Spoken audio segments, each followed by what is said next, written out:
Hello friends, welcome to my channel Vaishali homes કિચનમાં આપનું સ્વાગત છે।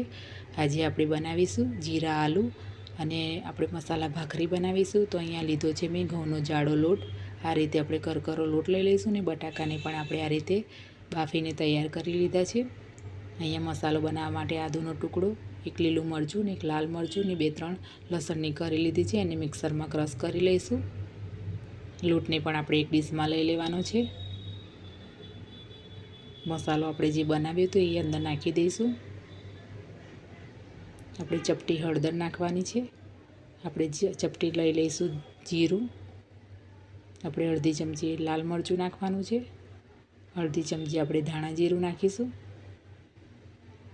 અને સ્વાદ પ્રમાણે આપણે મીઠું નાખી દઈશું।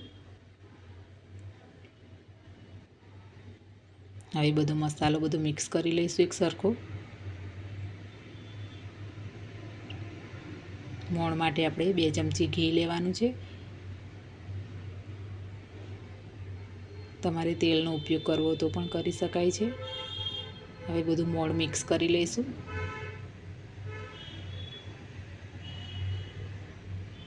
હવે થોડું પાણી નાખીને આપણે એનો લોટ બાંધવાનો છે। બહુ કઠણ લોટ બાંધવાનો નથી, આપણે સોફ્ટ મુલાયમ લોટ બાંધીશું। બહુ કઠણ લોટ બાંધીશું તો આપણી ભાખરી જ્યારે ધારોમાંથી ફાટી જશે, એટલા માટે।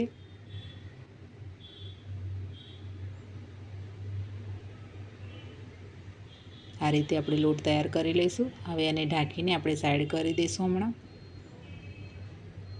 જીરા આલુ બનાવવા માટે આપણે આ રીતે અંદર હળદર નાખીશું ચપટી, એની અંદર નાખીશું લાલ મરચું, ધાણા જીરું નાખીશું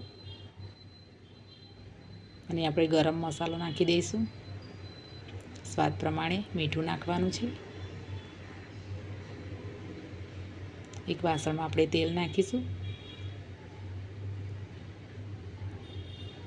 અને 2 ચમચી ભરીને આપણે જીરું નાખવાનું છે। આપણે ચપટી હિંગ નાખી દઈશું। હવે વઘાર કરી લઈશું। આપણે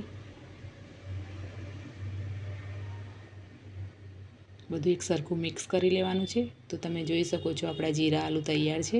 તો આપણે હવે ગેસ બંધ કરી દઈશું। અંદર આપણે લીંબુ નીચોવી લઈશું થોડું અને એની અંદર આપણે કોથમીર નાખી દઈશું।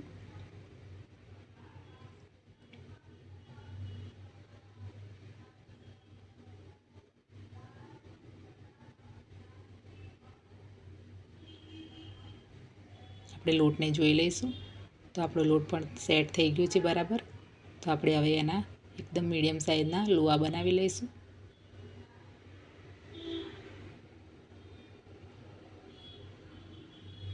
આ રીતે આપણે બધા લુઆ તૈયાર કરી લેવાના છે।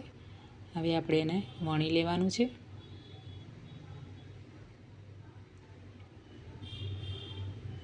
આપણે થોડી જાડી ભાખરી વણવાની છે। આ રીતે આપણે ભાખરી વણી લઈશું।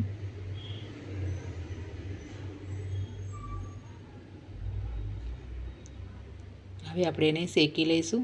તો અહીંયા મેં તવો ગરમ કરવા મૂકી દીધો છે। એની પર આપણે 2 બાજુ ઘી લગાવી દેવાનું છે।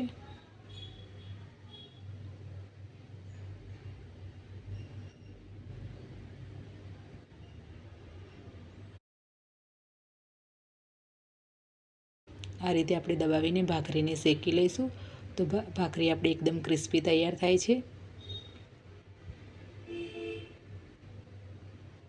બધી ભાખરી આપણે આ રીતે તૈયાર કરી લઈશું। તો તમે જોઈ શકો છો આપણા જીરા આલુ અને ભાખરી મસાલા ભાખરી તૈયાર છે।